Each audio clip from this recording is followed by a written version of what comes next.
আসসালামু আলাইকুম ওরহমতুল্লাহি ওবারাকাতুহু। ব্রিটিশ সিটিজেনশিপ নিয়ে কথা বলবো এবং বেশ কয়েকটি ভিডিওতে পার্ট পার্ট করে কথা বলবো যাতে আপনাদের জন্য সুবিধা হয়।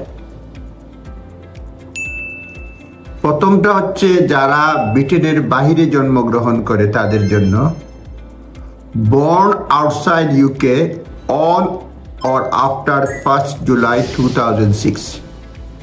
যারা ব্রিটেনের বাহিরে জন্মগ্রহণ করেছে 1 জুলাই 2006 সালের পরে, ওইটা 1 জুলাই 2006 কিংবা তারপরে, born outside UK, সে রেজিস্ট্রেশন করতে পারবে if you live in UK with your parents. যদি পিতামাতা সহ সে ব্রিটেনে থাকে সে রেজিস্ট্রেশন করতে পারবে।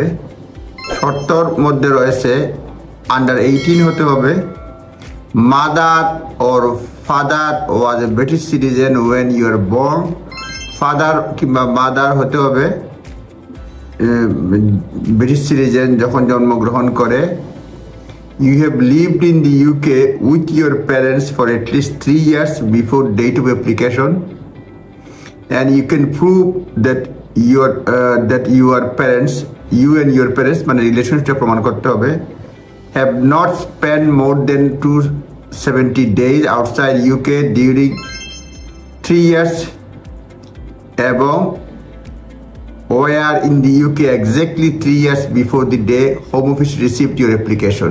এই কন্ডিশনগুলো যদি থাকে তাহলে কেউ যদি ব্রিটেনের বাহিরে জন্মগ্রহণ করে কিন্তু বর্তমানে ব্রিটেনে আছে, সে রেজিস্ট্রেশনের জন্য অ্যাপ্লাই করতে হবে। মূল কথা 3 বছর থাকলেই পারবে, কিন্তু কন্ডিশনটা ভেঙে ভেঙে বলি।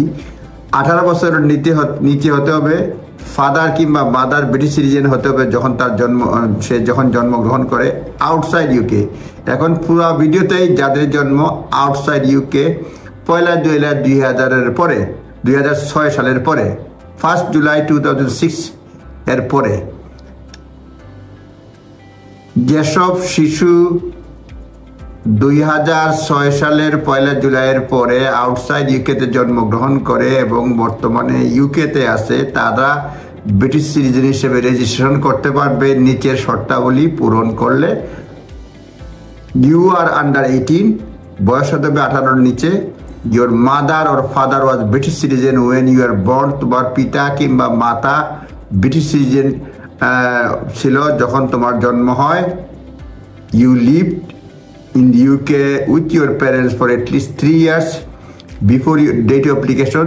date of application এর পূর্বে কমপক্ষে 3 বছর এখানে থাকতে হবে এবং রিলেশনশিপটা প্রমাণ করতে হবে, এবং এই 3 বছরে 270 দিনের বেশি আউটসাইড ইউকে থাকেন নাই, এবং were in the UK exactly 3 years before the day home office receives your application. Home office application receive করার দিন কমপক্ষে 3 বছর থাকতে হবে।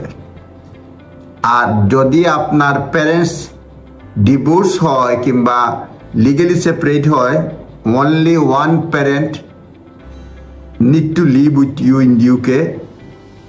তোমার বা আপনার এক প্যারেন্টের সঙ্গে ইউকেতে থাকতে হবে, কিন্তু বোথ প্যারেন্টের কনসেন্ট থাকা দরকার অ্যাপ্লিকেশনে।